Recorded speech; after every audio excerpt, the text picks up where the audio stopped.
Hello, welcome back to my YouTube channel. तो आज हम बात करने वाले हैं Realme GT Neo 2 के बारे में। अगर आपके फ़ोन में डिस्प्ले ग्राफिक्स नहीं आ रहा है तो ये वीडियो उसी के लिए है। तो सबसे पहले आ जाएंगे हमारे डिस्प्ले कनेक्टर की तरफ। तो देख लीजिए कुछ इस तरीके का हमारा डिस्प्ले कनेक्टर है।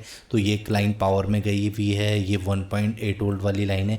तो ये आपको चेक कर लेनी है आपका वोल्टेज आ रहा है कि नहीं आ रहा है। आपकी रीसेट वाली लाइन और टीई लाइन दोनों चेक कर लेनी है।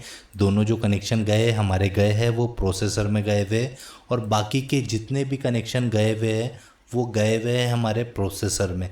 तो ज़्यादातर क्या होता है गाइस, ये प्रोसेसर जो है हीट होने की वजह से जो इंटरनल जो उसकी ट्रैकें है वो कई बार ब्रेक हो जाती है।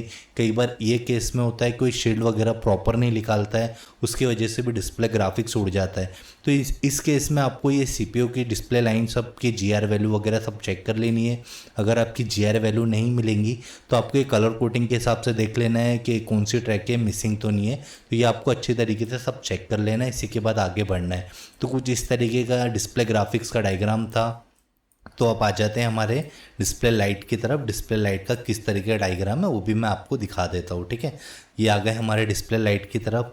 तो देख लीजिए इसके अंदर जो डिस्प्ले लगा है हमारा लगा है सुपर एमो डिस्प्ले लगा हुआ है, जो हम जिसको बोलते हैं। तो ये आपको वोल्टेजेस वगैरह वीपीएच लाइन वगैरह सब चेक कर लेनी है। अगर वीपीएच लाइन का वोल्टेज नहीं आएगा तो आपका डिस्प्ले लाइट वर्क ही नहीं करेगा। इसलिए वर्क नहीं करेगा क्योंकि उसको जब तक करंट नहीं मिलेगा जब भी तो डिस्प्ले लाइट की जो डिस्प्ले लाइट सेक्शन है जो हमारा, तभी तो वो वर्क करेगा। अगर करंट ही नहीं मिलेगा, करंट कहाँ से आ रहा है हमारा, ये पावर में से आ रहा है।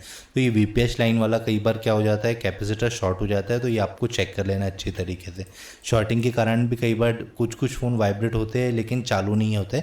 तो ये चीज़ें आपको अच्छी तरीके से चेक कर लेनी है। और आ जाते हैं हमारे डिस्प्ले कनेक्टर पे। तो देख लीजिए आप कलर कोडिंग के हिसाब से फ़ोटो ले लीजिएगा, एक एक यहाँ की और यहाँ की।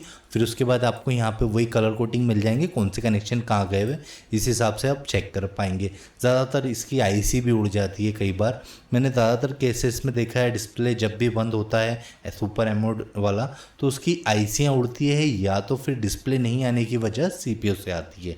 तो ये चीज़ें आपको अच्छी तरीके से चेक कर लेनी है, उसी के बाद आपको काम करना है। अगर आपको मेरी वीडियो समझाने का तरीका पसंद आया होगा तो आप मेरा चैनल ज़रूर सब्सक्राइब कीजिए और साथ ही साथ बेल आइकन ज़रूर दबाइए।